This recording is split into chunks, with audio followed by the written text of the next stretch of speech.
दोस्तों, welcome back to my YouTube channel Radha Krishna Shringar. Friends, आज के वीडियो में हम नवरात्र पूजा सामग्री की वीडियो स्टार्ट कर रहे हैं। चलिए वीडियो को स्टार्ट करते हैं। सबसे पहले हम पूजा में शहद यूज़ करेंगे और ये हल्दी की गांठ है जो कि कलश में षोडश मातृका बनाते हैं तो उसमें यूज़ आता है। और ये सप्तदान है जो कि हमने 4 पैकेट लिया है। कलश के नीचे किसी किसी के घर जौ बोया जाता है, कहीं कहीं सप्तदान बीजा जाता है। और ये है चावल बासमती राइस जो कि टूटा हुआ नहीं है, कलर करना है, अक्षत के रूप में यूज़ किया जाएगा। ये है जटा वाला नारियल। आप अगर एक कलश रखते हैं तो आप एक रखिए, हमारे यहाँ 3 कलश रखे जाते हैं तो उस हिसाब से हमें 4 नारियल लगेगा। 3 कलश को एक माता रानी को भेंट किया जाता है। और ये है कपूर जो कि आरती में यूज़ किया जाता है। और ये है केसर जो कि माता रानी को तिलक में भोग में ऑफ़र किया जाता है। ये है लौंग जो कि माता को जोड़े के हिसाब से अर्पित किया जाता है। ये पूरा साफ़ कर लिया है, इसमें टूटा हुआ लौंग नहीं है, फूल टूटा हुआ नहीं होना चाहिए। ये है इलायची जो कि माता को पान के साथ दिया जाता है। और ये है दोना जिसे पत्तल बोलते हैं, ये आप ले लीजिए, इसमें आपको सामान रखने में ईज़िली रहता है, कुमकुम अक्षत वगैरह। ये है चिप्स जो कि व्रत में खुद ग्रहण करना होता है। और ये है 2-3 तरह का चिप्स लिया है जो कि 9 दिन का व्रत है तो चाय वगैरह के साथ में खाने के लिए। ये है फूल बत्ती जो कि दिया वगैरह जलाने के लिए यूज़ होगा। ये है बताशा जो कि माता को लौंग इलायची खील बताशे चढ़ाए जाते हैं।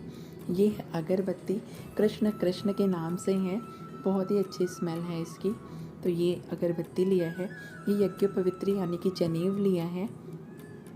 ये है माचिस का पूरा बॉक्स जो कि 9 दिन लग जाते हैं। और ये है बड़ी धार, 4 पैकेट लिए हैं क्योंकि 9 दिन चलाने हैं तो ये ईज़ी इतना लग जाता है। आप अपने कन्वीनियंट के हिसाब से ले सकते हैं। ये कमल गट्टा जो कि पान बीड़ा और कलश में डाला जाता है। ये है पीला चंदन पेस्ट फॉर्म में जो कि सभी भगवान को लगाने के लिए है। ये है इत्र, गुलाब का है, भगवान माता रानी को लगाने के लिए। ये है मौली, वस्त्र रूपी भगवान को अर्पित करने के लिए। ये है भस्म जो कि शिव जी को चढ़ाया जाएगा। और ये है सर्व औषधि जो कि कलश में डाला जाता है, बहुत इम्पॉर्टेंट होता है, इसको भूलना नहीं। ये है पीली सरसों जो कि दिशा बंधन की जाती है, उसमें यूज़ आता है। ये है गुलाब जल कलश के अंदर डालने के लिए और भगवान जी को नहलाने के लिए। और ये है दाल मखाना भगवान जी को भोग लगाने के लिए। और ये है कपूर, प्योर कपूर है, काफ़ी कॉस्टली आता है, ये स्मेल के लिए लिया है। ये फल है जो कि माता रानी को भोग लगाया जाएगा। कपूर दानी में रख दिया जाता है और हीट होता है जिससे वो फ्रेगनेंस निकलती है। ये था गुलाल, हरे रंग में और गुलाबी रंग में। ये है गूगल, 3 पैकेट लिए, बॉक्स वाला है, 2 पैकेट में है जो 50-50 का है, ये 100 का मिला था। तो ये धुनी की जाती है, उसमें यूज़ होता है। और ये लोबान है, गूगल लोबान, लौंग इलायची मिक्स करके धुनी की जाती है। सारी पूजा की विधि आपके साथ ज़रूर शेयर की जाएगी, आप बिल्कुल टेंशन मत लीजिए। ये है वस्त्र जो कि चौकी पे लगेगा, तो यहाँ पे 3 पीली चौकी पे लगाने के लिए है। और ये वाइट वाला कपड़ा नवग्रह और षोडश मातृका के लिए है, और सप्तघृत मातृका के लिए। और 2 लाल कपड़े हैं जो कि कलश और षोडश मातृका के लिए हैं। ये इत्र का श्रृंगार दानी है जिसके अंदर सारा श्रृंगार का सामान है। ये है पेठा जो कि भोग माता रानी को लगाया जाता है। और ये है ड्राई फ्रूट्स जो कि माता रानी को चढ़ाया जाता है। बहुत जगह कलश में जटा वाला नहीं रखते हैं, ये सूखा नारियल भी रखते हैं।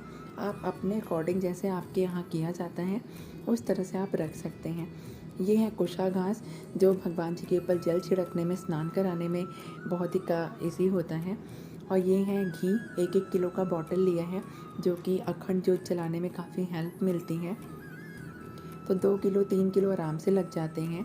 ये है झंडा जिसमें माँ शेरा वाली बनी हुई हैं और ये झंडा माता रानी को लगाया जाएगा, यानी कि माता रानी को झंडा अर्पित करने के बाद आप घर के ऊपर ज़रूर लगाइए, झंडा बहुत ज़रूरी होता है।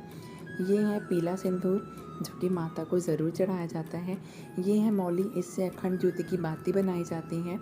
और ये है लाल चंदन जो कि माता रानी को लगाने के लिए है। और ये पीला चंदन है, ये भी माता रानी को लगाने में यूज़ आता है। और अब हम ये है पंचरत्न, जो कि कलश के अंदर एक एक डाला जाएगा। और सॉरी 4 आ गया था, बट 3 ही लगना था।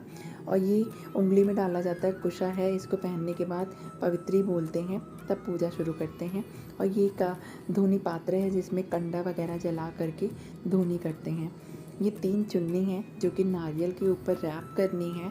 3 कलश बनाए जाएंगे महाकाली, महालक्ष्मी, महासरस्वती के लिए। हमारे यहाँ इस नवरात्र में 3 कलश की स्थापना होती है, तो ये 3 कलश के लिए हैं।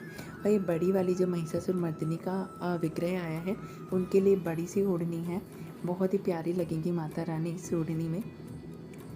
और ये हैं हमारी तीनों देवियाँ, महालक्ष्मी, महाकाली, महासरस्वती, जो कि साक्षात घर में विराजमान हैं। उनके लिए श्रृंगार का ये ओढ़नी ली है, काफ़ी सुंदर लग रही है, काफ़ी प्यारी है, बहुत ही रिजनेबल रेट में अवेलेबल हो गई थी। हमने 3 ओढ़नी ली है, तो बहुत ही प्यारी लगी। अगर आप भी कुछ लेना चाहते हो श्रृंगार का सामान भी, आपको हम अवेलेबल करा देंगे।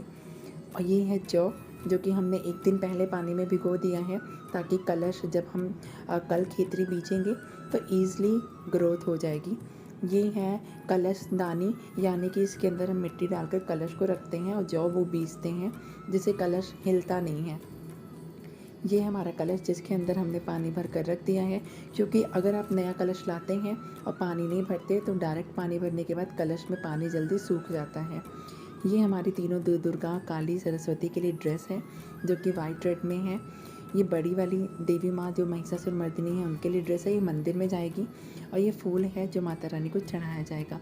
और ये चांदी के उनके मुकुट्स वगैरह इस बार बनवाए हैं। तो फ्रेंड्स, वीडियो कैसा लगा, वीडियो को लाइक करना, शेयर करना। Thank you. हरे कृष्णा, जय माता दी, हैप्पी नवरात्र।